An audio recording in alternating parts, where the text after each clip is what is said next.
Hello friends. आज आहे 9 August. 9 August रोजी जागतिक आदिवासी दिवस म्हणून साजरा केल्या जातो.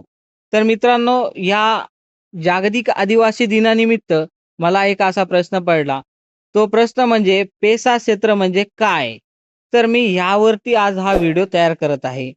ही माहिती पेसा क्षेत्रासंबंधीची सर्व माहिती आपल्याला बऱ्याचशा मुख्य परीक्षामध्ये सोबतच सरळ सेवामध्ये सुद्धा ह्यावरती प्रश्न आलेले आहेत. बरं, परीक्षाच्या व्यतिरिक्त जर आपण विचार केला, तर आपल्याला खरंच पेसा क्षेत्र बऱ्याच ठिकाणी ऐकायला भेटत आहे. परंतु हा पेसा क्षेत्र म्हणजे काय? तर हे बरेच जणांना माहीत नसतं. म्हणून सांगतो मित्रांनो, तुम्ही हा व्हिडिओ शेवटपर्यंत नक्की पहा. तुम्हाला आज हा व्हिडिओ पाहिल्यानंतर पेसा क्षेत्र म्हणजे काय हे संपूर्ण माहिती भेटणार आहे. सोबतच आपल्या चॅनलला सबस्क्राईब करा. आपण आपल्या ह्या चॅनलवरती सर्व सरकारी भरतीचे अपडेट्स वेळोवेळी घेऊन येत असतो. तर मित्रांनो, आपण आपल्या माहितीला सुरुवात करूया. पेसा ॲक्ट 1996 हे केंद्र सरकारचा ॲक्ट आहे. केंद्र सरकारने ह्याला मंजुरी दिली आहे 1996 रोजी. म्हणून ह्याला 1996 पेसा ॲक्ट असं म्हणलं जातो. आता पेसा ह्याचाच इंग्लिशमध्ये फुल फॉर्म बघू शकतात आपण. पेसा PESA म्हणजेच panchayat extension to scheduled areas act 1996. याला मराठीमध्ये नाव काय आहे बघा, पंचायतींचा अनुसूचित क्षेत्रात विस्तार कायदा असे याला मराठीमध्ये नाव आहे. मित्रांनो, आता आपण पुढे बघूया पेसा कायदा म्हणजे काय. पेसा कायदा पाहण्या अगोदर सर्व आपले आदिवासी बंधू आणि भगिनी असतात त्यांच्यासाठी हार्दिक हार्दिक शुभेच्छा. आज जागतिक आदिवासी दिवस आहे, त्याचे हार्दिक शुभेच्छा त्यांना. आता बघूया आपण कायद्याची पार्श्वभूमी बघू. आपण पेसा कायद्याची पार्श्वभूमी भारतातील आदिवासी बहुल क्षेत्रामध्ये स्थानिक स्वराज्य संस्थेचे अधिकार मजबूत करण्यासाठी 1996 मध्ये केंद्र सरकारने ह्या कायद्यास मंजुरी दिली. मित्रांनो, ह्या कायद्याची पार्श्वभूमी अशी आहे की संपूर्ण भारत देशामध्ये आपल्या जे काही आदिवासी क्षेत्र असतात, ज्या क्षेत्रामध्ये जास्ती प्रमाणात आदिवासी त्या ठिकाणी राहत असतात, तर तिथल्या ज्या स्थानिक स्वराज्य संस्था आहेत, त्या संस्थेला जास्तीचे अधिकार बहाल करण्यात आले आहेत केंद्र सरकारकडून. तर पुढे बघू शकता तुम्ही ह्याचा उद्देश बघू शकतात. आदिवासी समाजाची संस्कृती, परंपरा, तेथील नैसर्गिक साधन संपत्तीचे रक्षण करणे यासाठी तिथल्या स्थानिक स्वराज्य संस्थेला अधिकचे अधिकार देण्यात आले आहे. तर कशासाठी?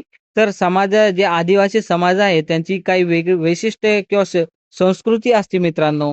तर त्या संस्कृतीचा, त्यांच्या परंपरेचा, तेथील नैसर्गिक साधन संपत्तीचा जे तर रक्षण व्हायला पाहिजे यासाठी तिथल्या स्थानिक स्वराज्य संस्थेला अधिकचे अधिकार देण्यात आले आहे आणि मजबूत करण्यात आले आहे.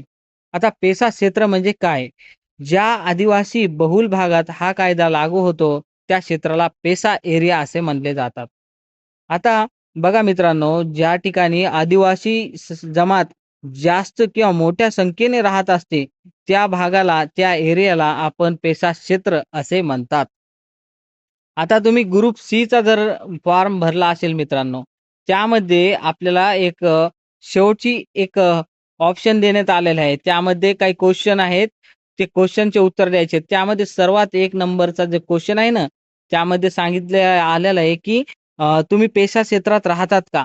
त्याच्यापुढे येस आणि नो असे 2 ऑप्शन आहेत. तुम्ही पेसा क्षेत्रात राहत असेल तर येस करायचा, नसेल तर नो करायचा आहे. आपल्या आपल्या अकाउंटमध्ये फॉर्म जिथं भरलाय ना, तिथं हे आपल्याला ऑप्शन दिलेले आहेत. तिथं जाऊन तुम्ही चेक करू शकतात.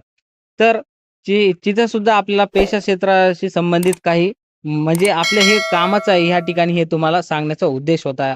आता पुढे बघू शकता तुम्ही ह्याची वैशिष्ट्ये. प्रमुख वैशिष्ट्ये बघू शकतात. ग्रामसभेला सर्वोच्च अधिकार. आता पेसा क्षेत्रामध्ये गावातील स्थानिक निर्णयामध्ये ग्रामसभा ही सर्वात शक्तिशाली संस्था असते मित्रांनो. ग्रामसभा ही शक्तिशाली संस्था असते. तर सर्वोच्च अधिकार ह्यांना देण्यात आले आहे या स्थानिक स्वराज्य संस्थेला. पुढे बघू शकता नैसर्गिक साधनांवर नियंत्रण, जमिनीचे संपादन, जलस्रोत, गौण खनिजे, गौण वनोपज म्हणजेच बांबू, तेंदूपत्ता, डिंक, ग्रामसभेचे थेट नियंत्रण असते. इत्यादी बाबींवर आपल्याला बघता येईल की ग्रामसभेचे काय असणार? थेट नियंत्रण. म्हणजेच या ठिकाणी कोणतेही आपले जे मोठमोठे अधिकारी किंवा नेता लोक असतात, तर त्या ठिकाणी जाऊन त्या आदिवासी लोकांना तिथून हिसकावून लावून तिथल्या जलस्रोत, गौण खनिज किंवा तिथले बांबू वगैरे जे काही जे नैसर्गिक साधन संपत्ती असेल किंवा जमीन असेल, तर ती हडप होऊ नये यासाठी तिथल्या ग्रामसभेला जास्तीचे अधिकार देण्यात आले. हे पेसा क्षेत्र म्हणून ते एरिया तो क्षेत्र घोषित करण्यात आला आहे. तिथं कोणीही कब्जा करू नये. त्यासाठीचा हा कायदा आपल्याला पाहायला भेटत आहे, जो की केंद्र सरकारकडून मंजुरी मिळाली आहे या कायद्याला. पुढे बघू शकतात, जमीन हस्तांतरावर बंदी. आदिवासींची जमीन गैर आदिवासी लोकांकडे बेकायदेशीरपणे हस्तांतरित होण्यापासून रोखणे, गेलेली जमीन परत मिळवणे हे अधिकार ग्रामसभेला आहे. मित्रांनो, हा सुद्धा पॉइंट महत्वाचा आहे. यामध्ये ह्या पॉइंटमध्ये आज सांगितलं आहे, की पेसा क्षेत्र जो जो काही क्षेत्र असेल, आता आपल्या महाराष्ट्र संपूर्ण भारत देशात पेसा क्षेत्र आहे मित्रांनो. परंतु महाराष्ट्राचाच आपण सध्या विचार केला, तर चंद्रपूर असेल, रायगड असेल किंवा बरेचसे असे आपले जिल्हे आहेत, त्या जिल्ह्यामध्ये काही-काही एरियाला पेसा क्षेत्र म्हणून घोषित करण्यात आलं आहे. त्या पेसा क्षेत्रामध्ये तिथल्या जी काही स्थानिक स्वराज्य संस्था आहेत, त्यांना अधिकचे अधिकार आहेत. त्या अधिकारांनुसार ते काय करतात, तिथली जी जमीन आहे समजा आदिवासी जी जमात आहे, त्या जमातीची जमीन असेल, तर त्या ठिकाणी कोणी कब्जा केला, म्हणजेच गैर आदिवासी लोकांनी तिथं कब्जा केला आपल्यासारखे किंवा जे पॉवरफुल असतात, पैशाचा त्यांच्याकडे हे असतो, दबाव देऊन वगैरे ते बेकायदेशीरपणे हस्तांतरित करत असतात. तर अशा वेळेस त्या ग्रामसभेला जास्तीचे अधिकार देऊन त्यांची जमीन वापस करून देण्याचं किंवा ते हिसकावून किंवा बेकायदेशीरपणे हस्तांतरित होऊ नये देण्यापासून रोखण्यासाठीचा हे ग्रामसभेला अधिकार आहे. यालाच आपण पेसा क्षेत्र असे म्हणल्या जातो. आता बघा, पेसा क्षेत्राची प्रमुख वैशिष्ट्ये बघू शकतात तुम्ही. आता कामांचे नियोजन, गावातील सर्व विकास कामांचा आराखडा मंजूर करणे, त्यासाठी मिळणारा निधी कसा हे ठरवायचा अधिकार ग्रामसभेला असतो. कसा वापरायचा हे ठरवायचा अधिकार कोणाला असणार? ग्रामसभेला. मग पुढचं बघू शकता तुम्ही, संस्कृती व परंपरेचे जतन. आदिवासी समाजाच्या रूढी, परंपरा, सांस्कृतिक ओळख, सामाजिक व्यवस्था टिकवून ठेवण्याचे अधिकार कायद्याने दिले आहे. कोणाला दिले आहेत? तर ह्या ग्रामसभेला जे अधिकार जास्तीचे दिले आहेत, त्यानुसार तिथल्या सामाजिक रूढी, परंपरा, सांस्कृतिक ओळख, हे सामाजिक व्यवस्था टिकून ठेवण्याचं काम ग्रामसभेला देण्यात आले आहे. त्याला अधिकार जास्तीचे देऊन हे टिकून ठेवण्याचं काम तिथं केलं जातो. स्थानिक संस्थेवर नियंत्रण काय आहे बघा. स्थानिक बाजारपेठ असेल तिथली, दारू विक्रीवर नियंत्रण, सामाजिक घटकांवर देखरेख ठेवण्याचे अधिकार ग्रामसभेला असतात तिथल्या. तर हे बाबी तुम्ही बघितल्या या ठिकाणी.